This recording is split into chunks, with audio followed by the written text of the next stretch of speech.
Bienvenidos a un nuevo capítulo de nuestro podcast. Nuevamente nos acompaña el día de hoy el ingeniero Flores. Ingeniero, bienvenido. Muchas gracias. Y un servidor, José Luis Morales.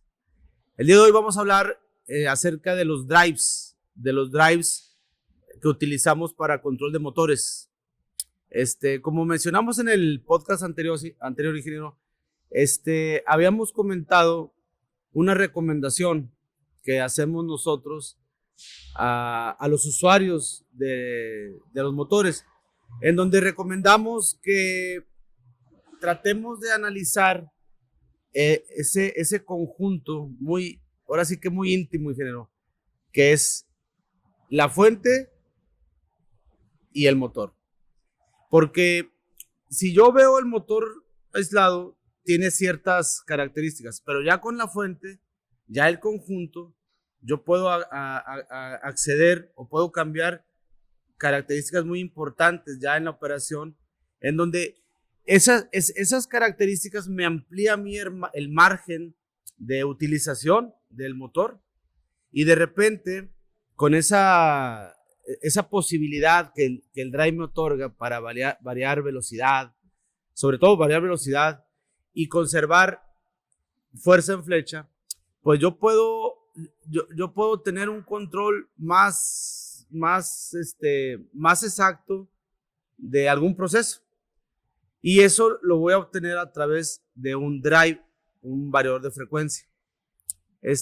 Habíamos comentado que anteriormente nosotros hemos investigado el drive, inclusive hemos participado en diplomados, en eventos donde se trata el tema, pero hemos visto que el tema ha sido tratado de una forma fuera del drive, simplemente el efecto que tiene el drive en el motor.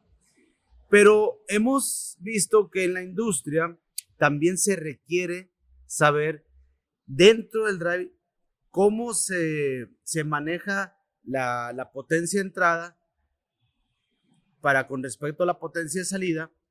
¿Cómo es que la procesamos? Porque en ese proceso de energía, en ese manejo, en esa administración de energía, suceden fenómenos eléctricos y magnéticos que en algún momento dañan al motor. Y bueno, ese es un tema que me gustaría tratar el día de hoy. Pero primeramente, ¿qué es un drive, ingeniero?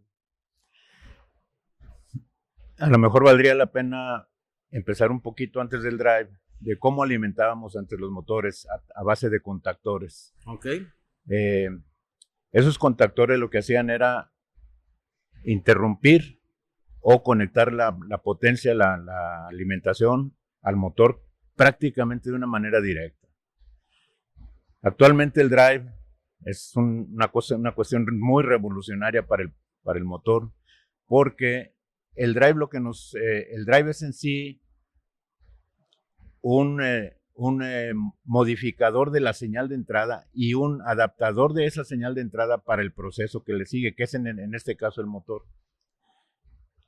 Si vemos un drive por fuera, pues ese es un gabinete nada más, pero adentro están sucediendo varios eventos que nos permiten enviarle al motor la señal adecuada. Sabiendo que antes era un contacto on-off, vale la pena saber que en general, dentro del drive, yo recibo una señal de alterna. Esa señal de alterna la rectifico y la convierto en un bus de directa. Y ese bus de directa lo controlo a base de IGBTs, que le llamamos nosotros, o que me hacen pulsar el voltaje. Y esa pulsación de voltaje es la que yo alimento finalmente al motor. Electrónicamente yo reparto cada una de las fases. Electrónicamente formo las 3 fases desfasadas 120 grados. Y a la salida del drive es cuando yo obtengo ya corriente más que voltaje, porque después lo vamos a ver. Una corriente muy similar a una corriente senoidal. Entonces, básicamente, y digo en general el 95-99% de los drives así está construido. Está constituido. Es el manejo entre alterna lo convierto directa y luego a través de disparos con IGBTs mando paquetes de energía que le puedo ya el motor al consumir esos paquetes de energía desarrolla una onda senoidal en la corriente de consumo. Así es. Oye, ingeniero, con el drive, ¿qué parámetro es el que busco yo no cambiar, sino controlar en el motor para darle al motor esa versatilidad? ¿Qué es lo que busco cambiar con respecto a una señal estándar que viene de la compañía de luz? El primer punto más importante es la velocidad del motor. Ya hablaremos después también del par, pero inicialmente es la velocidad del motor. Yo necesito que mi velocidad del motor la pueda controlar, cosa que antes lo lograba únicamente con motores de corriente directa. Ahora con el variador de frecuencia yo lo puedo hacer con motores de corriente alterna también. Y resulta más efectivo. En aquel entonces utilizamos muchos artefactos, muchas tarjetas electrónicas, hablaremos después del PLC que se necesitaba, y actualmente no, está todo integrado en el drive. Entonces, la velocidad es lo primero que nosotros queremos controlar. La velocidad. Para atender ese parámetro, debemos de recordar que la velocidad del motor está en función directa de la frecuencia. Hay una fórmula que se utiliza para calcular la velocidad en los motores, que es la velocidad o las RPMs va a ser igual a 120 por la frecuencia entre el número de polos. En un motor eléctrico, el número de polos pues no lo puedo cambiar porque ese ya forma parte del embobinado. Ya es algo fijo, pues. Lo que yo puedo cambiar es la frecuencia.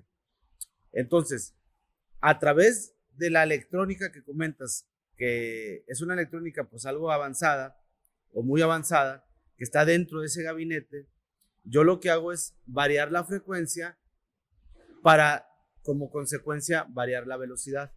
Y ahora sí ya poder tener una gama de velocidad, pues que yo la pueda utilizar en mi proceso a mi beneficio, variando la velocidad.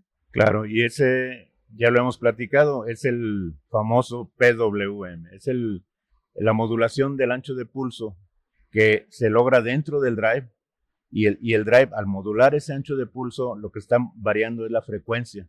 Entonces la frecuencia de la corriente, que finalmente es la que nos interesa, varía de acuerdo a cómo nosotros manejemos ese ancho de pulso. Bueno, entonces al variar la frecuencia, ahora sí varío la velocidad y consigo una versatilidad en el motor eléctrico, que recordando el motor eléctrico, el de corriente alterna, ese era el problema con respecto al motor de corriente directa. En un motor de corriente directa, variando el voltaje de armadura o variando el voltaje de campo, yo conseguía esa variación de velocidad. En un motor de corriente alterna, como la frecuencia es fija, la frecuencia que obtenemos de la compañía de luz de nuestra subestación, pues es fija, entonces el motor, por consecuencia, sus velocidades eran fijas. Y eso me disminuía la aplicación del motor de corriente alterna en procesos. Y me lo determinaba nada más, o yo podía incluir motores de corriente alterna, pues en procesos nada más como manejo de aire, manejo de agua, pero no en algún proceso de lazo cerrado donde yo pueda controlar alguna variable. ¿Por qué? Porque la velocidad es fija. Pero entonces nosotros recurríamos mucho a la variación de velocidad por poleas o engranes o cajas reductoras. Sí, y esas poleas o cajas reductoras vienen a sustituirse con esta variación de frecuencia. Y lo hace a la perfección, porque se está modificando la frecuencia electrónicamente y de acuerdo a una instrucción que nosotros le estamos mandando al drive. Bueno, entonces con el drive variamos la frecuencia, pero creo yo que para poder yo controlar la energía, no solamente variando la velocidad, yo puedo tener un control completo de energía, porque Si nosotros atendemos a la fórmula de potencia, potencia es igual a torque por velocidad. Entonces, ¿qué me puedes decir acerca del torque? Del torque de la fuerza en flecha, que repito, multiplicado por la velocidad, me da la potencia. ¿Qué me puedes decir acerca del torque utilizando un variador de frecuencia? Efectivamente, en el variador de frecuencia sucede que nosotros tenemos disponible el 100% del torque desde la velocidad cero, cosa que no ocurría si vemos una curva de comportamiento de un motor de alterna normal. El torque lo alcanzas mucho después, el torque máximo. Aquí tienes el 100% de disponibilidad de torque desde el inicio, desde cero velocidad. Y eso te permite igualmente manejar esa variable junto con la velocidad desde el reposo del motor hasta que llegues tú a tu proceso. Yo puedo controlar el torque desde velocidad cero. Desde velocidad cero. Porque aquí cabe destacar una virtud o una característica del motor de corriente directa, que con electrónica menos avanzada o menos compleja, yo puedo lograr ese control de esos dos parámetros, torque y velocidad. La introducción del drive o el desarrollo, la evolución que ha tenido el drive para controlar esas señales de salida y que ya puedo controlar torque y velocidad, es lo que ha ido ganando terreno en el mercado. Y el drive junto con el motor de corriente alterna, ese conjunto ha ido sustituyendo en muchas aplicaciones al motor de corriente directa. Pero, ¿por qué buscamos sustituir al motor de corriente directa usando variadores de frecuencia? Me imagino que es porque el motor de corriente directa, por sus elementos en fricción, requiere de mayor mantenimiento, son más caros. ¿Qué me puedes decir al respecto? Sí, principalmente es eso. Sabemos que el de directa trae su conmutador, trae sus escobillas o carbones, y esos constantemente se están desgastando. El mantenimiento es más complicado en un motor de directa, el embobinado es más complicado, la reparación de un motor es más complicada, pero a eso también hay que añadirle una cosa, que cuando tenemos el variador de frecuencia y necesitamos operaciones en las que se requiera mucha precisión, es donde gana también mucho terreno el variador de frecuencia. El variador de frecuencia responde mucho más rápido que un control con motor de corriente directa, que tiene partes de desgaste y partes hasta cierto punto medio mecánicas ahí, que hacen más lento su respuesta. Lo que llamamos el backlash, que se vaya a pasar tantito de la posición que queremos o que no acelere o frene en el momento que nosotros queremos. Siempre hay una precisión mucho mejor en el variador de frecuencia. Y eso tiene que ver mucho con el lazo cerrado del que estás hablando ahorita, en donde ya tenemos una retroalimentación muy precisa de la posición en que estamos y de la velocidad que tenemos. Todas esas son ventajas. Y nomás una aclaración. Vale la pena decir que el motor de corriente directa no desaparece, o sea, se está desplazando en ciertas aplicaciones, pero todavía hay aplicaciones en las que responde mejor. Va a pasar algún tiempo. ¿Cuál sería una de esas aplicaciones?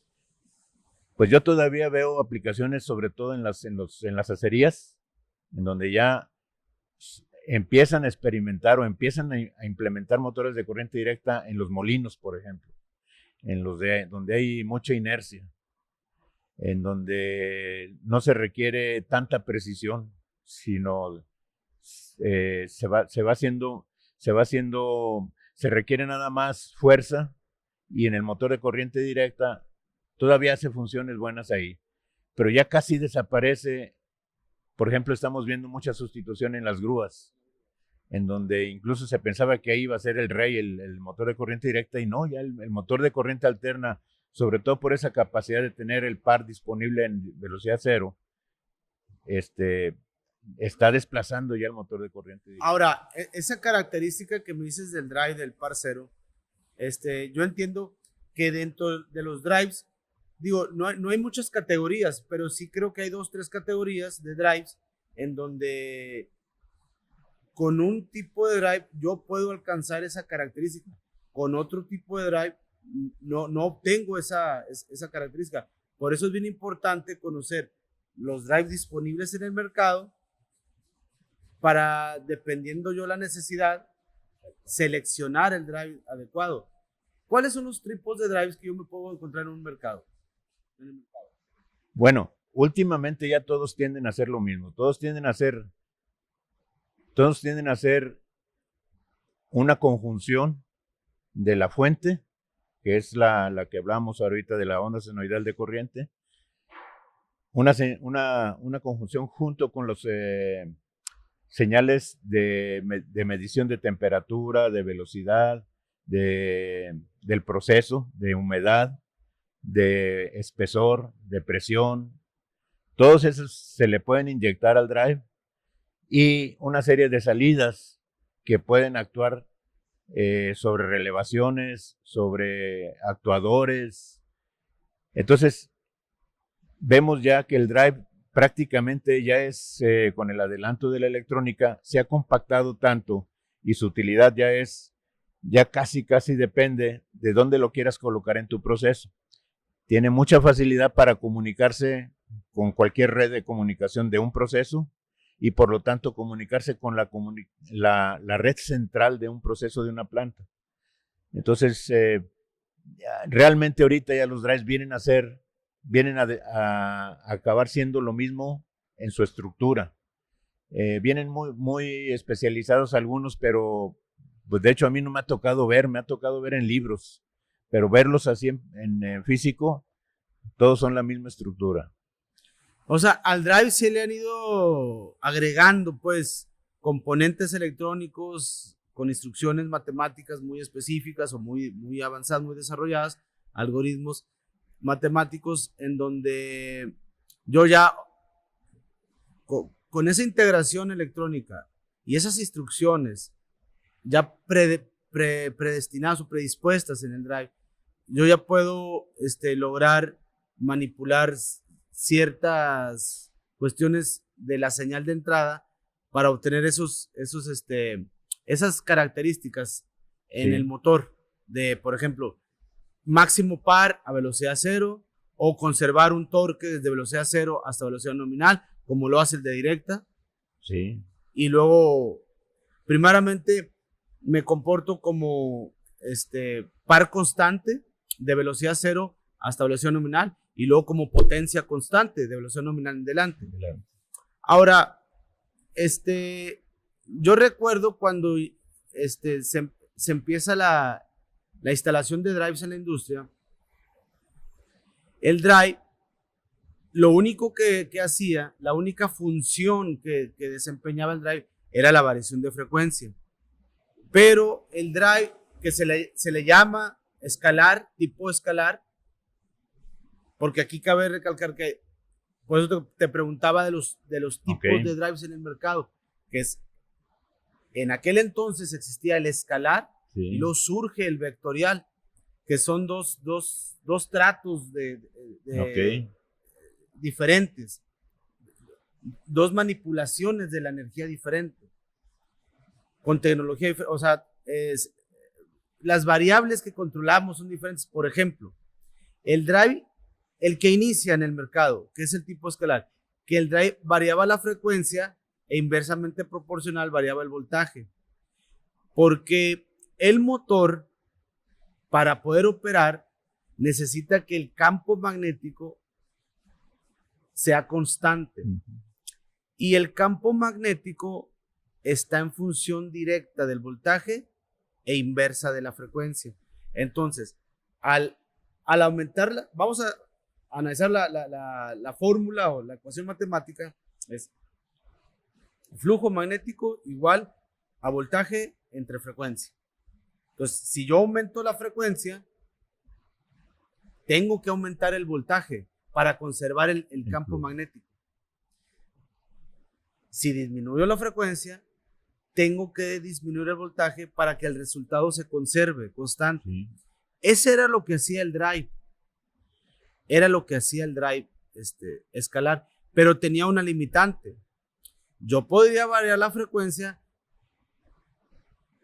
la podía elevar para conseguir velocidades altas, pero a la vez tenía que elevar el voltaje para conservar el campo magnético. Pero el aislamiento del motor puede contener hasta cierta cantidad de voltaje. No me puedo pasar de ahí porque después daño al motor. Y llega un punto en que sigo variando la frecuencia, pero el voltaje permanece. Entonces ahí es cuando ya pierdo potencia. Así es. Y esa es una característica que yo como usuario tengo que entender para si en el proceso que tengo, al aumentarle la velocidad, aumenta el requerimiento de potencia, pues bueno, estoy limitado hasta cierta velocidad. Ese fue del primer drive que salió. Sí, actualmente, como te decía, yo consigo un drive, yo tengo el drive y tengo la capacidad del escalar, tengo la capacidad del vectorial y la tercera es la de lazo cerrado, que a lo mejor lo tenías tú en mente. Esas tres posibilidades dependen de lo que me pida el proceso, pero yo las tres posibilidades las puedo... Ya en un solo drive. En un solo drive, ya no vienen separadas. Ya no vienen separadas. O sea, ya no voy yo al mostrador, digo, bueno, si quiero un drive escalar o quiero un drive vectorial, como dices, de lazo abierto o de lazo cerrado, ya en un solo drive viene toda la posibilidad. Y qué bueno, porque eso disminuye la posibilidad de error cuando yo compre o seleccione un drive. Y viene otro detalle también cada vez más desarrollado, la especialización, no tanto del drive, sino de los programas que ya vienen integrados a los drives. Entonces yo puedo conseguir un drive ya en estos tiempos en que trae dentro un programa especial para grúas, que ya no requiere ninguna programación. O puedo conseguir un drive que me controle el bombeo y ya no requiero más que darle 2 o 3 parámetros y con eso me controla el bombeo, el sistema de bombeo. Eso anteriormente, ¿qué pasaba? Se requería una persona que supiera de programación y que metiera los parámetros y que si sucede esto, entonces hace esto, pero con un programa que se escribía, luego se alimentaba al drive y el drive obedecía a ese programa. Actualmente está tan compacta ya la electrónica y tan potente ya la electrónica que ya te lo venden con esas facilidades. Cada vez es más sencillo comprar un drive y echarlo a andar con un tipo de bombeo. Ya no se requiere ser un genio, vamos. Ya nomás te dicen, dame estos 3 parámetros y yo te controlo el bombeo. Entonces, volviendo al tema, sí existen los 3 tipos de drives, pero ya vienen integrados en los modernos, ya vienen integrados en un solo drive. En un solo drive.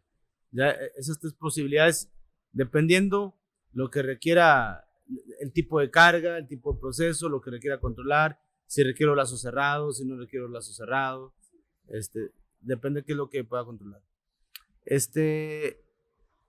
En un drive, yo adquiero el drive, lo instalo. ¿Cuál sería un procedimiento de arranque? ¿Cómo yo empiezo a interactuar con... Yo, por ejemplo, soy usuario de los motores, pero no estoy capacitado en drives. Entiendo que tengo que cumplir con un protocolo de puesta en marcha. ¿Cuál sería ese protocolo de puesta en marcha de un drive? Los drives que yo conozco, modernos, ya traen una sección que se llama datos del motor. Ok. Esos datos del motor le indican al drive exactamente cuáles son las características del motor que voy a manejar. Eso establece ya límites de corriente, límites de sobrecarga, y todo eso sirve para la protección tanto del drive como del motor mismo. En segundo lugar, yo le necesito informar al drive a qué velocidad quiero llegar y en cuánto tiempo quiero alcanzar esa velocidad. Eso le llamamos nosotros las rampas de aceleración y las rampas de desaceleración. Puede ser que en un proceso mi rampa de desaceleración sea la más rápida posible para detener el proceso. O puede ser que yo diga, vete deteniendo el motor poco a poco en tanto tiempo. Igual sucede con las rampas de aceleración. esas dos características de cómo quiero yo manejar la velocidad, cómo quiero manejar yo la desaceleración, cómo quiero manejar yo las alarmas, y no los avisos, sino ya las acciones de cómo desconectar el motor o desconectar algún proceso. Todo eso se tiene que alimentar al motor, al drive, perdón. El drive, yo decía hace un momento, decía así muy rápido, que prácticamente sustituyen las aplicaciones no muy complicadas al PLC. Entonces ya tiene integrado un PLC como tiene 16 entradas digitales, 4 entradas analógicas, 16 salidas digitales y 4 analógicas. Y con eso manejamos pues el 60% de los procesos de la industria. Entonces el PLC empieza a desaparecer y a ocuparse nada más en situaciones en que es muy complejo el proceso, que requiere mucha interacción de muchos elementos. Muy bien, ingeniero. Aquí concluimos nuestro capítulo de Drives. En nuestro siguiente podcast, a mí me gustaría todavía seguir abundando sobre el tema. Por ejemplo, que nos informaras cuándo yo puedo voltear a ver hacia un drive. O sea, yo tengo un motor con un arrancador voltaje pleno. ¿Cuándo es recomendable tomar en consideración la instalación de un drive? ¿Qué beneficios tengo? Y bueno, hay todavía muchos temas que se desprenden del tema principal de drives. Muy bien. Por lo pronto, los esperamos en nuestro siguiente capítulo de podcast.